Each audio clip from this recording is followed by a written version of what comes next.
వరంగల్లో నిర్వహించిన జాబ్ మేళాలో తొక్కిసలాట జరిగింది. ఎంకే నాయుడు ఫంక్షన్ హాల్లో నిర్వహించిన జాబ్ మేళాను మంత్రి కొండా సురేఖ ప్రారంభించి వెళ్లిపోయారు. అనంతరం ఒక్కసారిగా నిరుద్యోగులు లోపలికి వెళ్లడంతో తోపులాట జరిగింది. ఈ తోపులాటలో ప్రధాన ద్వారం అద్దాలు ధ్వంసం కాగా ముగ్గురికి తీవ్ర గాయాలయ్యాయి. క్షతగాత్రులను ఎంజీఎం ఆసుపత్రికి తరలించారు.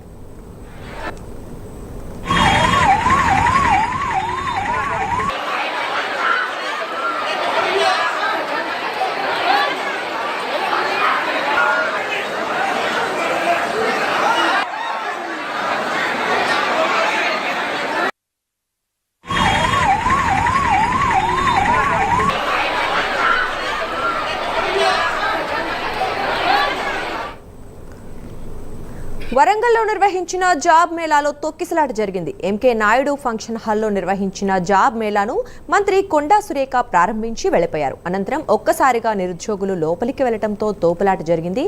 ఈ తోపులాటలో ప్రధాన ద్వారం అద్దాలు ధ్వంసం కాగా ముగ్గురికి తీవ్ర గాయాలయ్యాయి. క్షతగాత్రులను ఎంజీఎం ఆసుపత్రికి తరలించారు.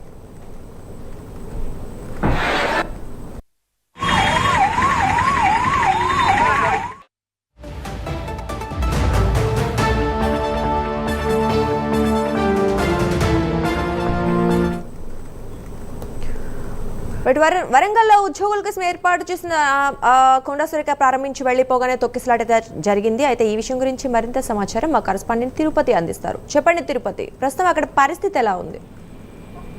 దుర్గా, ఈరోజు వరంగల్ జిల్లాలో రాష్ట్ర ప్రభుత్వం సహకారంతో మెగా జాబ్ మేళా నిర్వహించారు. ఈ మెగా జాబ్ మేళాను మంత్రులు కొండా సురేఖ, సీతక్క, ఎమ్మెల్యే నాయని రాజేందర్ రెడ్డి, నాగరాజు, ఎంపీ కావ్య, జిల్లా అధికారులు జ్యోతి ప్రజ్వలన చేసి ప్రారంభించినటువంటి పరిస్థితి కనబడుతుంది. ఈ మెగా జాబ్ మేళాకు సంబంధించి భారీగా నిరుద్యోగులు హాజరయ్యారు. ఈ నేపథ్యంలోనే జాబ్ మేళాలో తొక్కిసలాట జరిగింది. ఎంకే నాయుడు ఫంక్షన్ హాల్లో ఈ జాబ్ మేళా నిర్వహించారు. ఆ ఫంక్షన్ హాల్కు సంబంధించినటువంటి ప్రధాన ద్వారం అద్దాలు ధ్వంసమయ్యాయి. ముగ్గురు మహిళా నిరుద్యోగులకు తీవ్ర గాయాలైనటువంటి పరిస్థితి కనబడుతుంది. ఈ ముగ్గురికి మహిళా నిరుద్యోగులను ఎంజీఎం హాస్పిటల్ కు తరలించి ప్రజెంట్ ఇప్పుడు చికిత్స కొనసాగిస్తున్నటువంటి పరిస్థితి కనబడుతుంది. జాబ్ మేళాను ప్రారంభించి మంత్రి కొండా సురేఖ వెళ్లిపోయిన తర్వాత ఈ తొక్కిసలాట ఘటన చోటు చేసినటువంటి పరిస్థితి కనబడుతుంది. అప్పటికే పోలీసులకు కూడా ఆమె రద్దీ ఎక్కువగా ఉంది. ఎలాంటి ఇబ్బందులు లేకుండా పోలీస్ శాఖ చూడాలి, తొక్కిసలాట లేకుండా జాగ్రత్తలు తీసుకోవాలని పోలీసులకు అప్పటికే మంత్రి కొండా సురేఖ సూచించినప్పటికీ కూడా భారీగా నిరుద్యోగులు హాజరైనటువంటి నేపథ్యంలో తొక్కిసలాట, తోపులాట